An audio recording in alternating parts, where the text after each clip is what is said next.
व्याकरण का अगला विषय हमारा है रस, अर्थात रस कहते किसे हैं या रस का स्वरूप क्या है।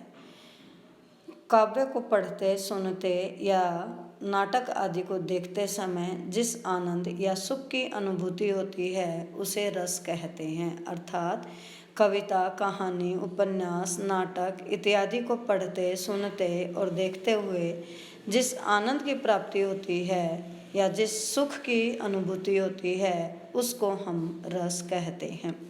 काव्य आस्वादन से प्राप्त रस व्यवहारिक जीवन में प्रयुक्त होने वाला रस शब्द से अलग होता है।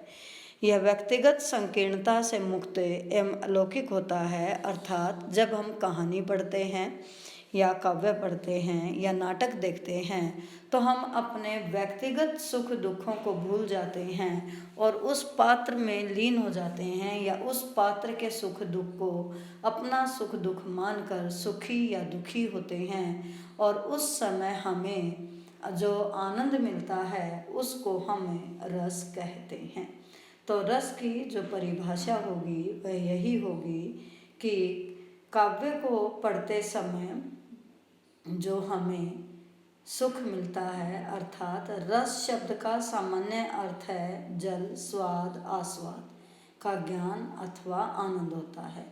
रस शब्द का मूल अर्थ है आनंद, इंद्रिय भोग से लेकर आत्म अनुभूति तक प्रत्येक प्रकार की सुख अनुभूति को रस कहा जाता है। अर्थात जब भी हम कोई भी काव्य पढ़ते हैं, नाटक देखते हैं और जो हमें सुख या दुख मिलता है और उसकी अनुभूति करते हैं तब हम उसको रस कहते हैं। जैसे जब दर्शक या श्रोता को किसी नाटक आदि में राम का अभिनय करने वाले नायक में राम की प्रतीति होने लगती है और दर्शक या श्रोता अपनी निजी सत्ता को भूलकर, अपने सुख दुख को भूलकर उसके सुख से सुखी और दुख से दुखी होने लगता है, अर्थात वह अपनी व्यक्तिगत मानसिक संकीर्णता से ऊपर उठ जाता है और उसे आनंद की प्राप्ति होने लगती है, तो उसको ही हम रस कहते हैं। अर्थात जब आप भी टीवी में नाटक देखते होगे या कोई भी सीरियल देखते होगे तो उस पात्र में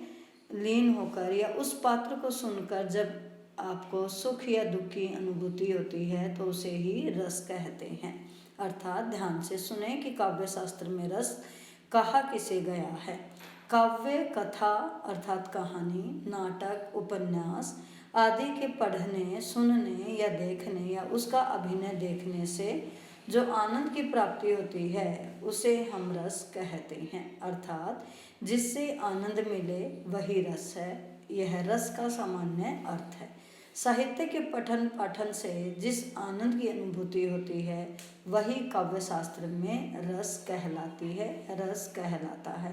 अर्थात हमें ध्यान देना है कि जब भी हम कोई भी कविता पढ़ें, कहानी पढ़ें या नाटक देखें, सुने या टीवी में हम सीरियल देखें या कोई भी हम फिल्म देखें और उसमें जो अभिनेता अभिनेत्री उनके सुख दुख से हम खुद भी सुख या दुखी होते हैं, अपने व्यक्तिगत सुख दुख को भूलकर उसमें लीन हो जाते हैं, तब हमें जो सुख की प्राप्ति होती है उसी को ही हम रस कहते हैं। अर्थात साहित्यिक रूप से रस आनंद का ही पर्याय है।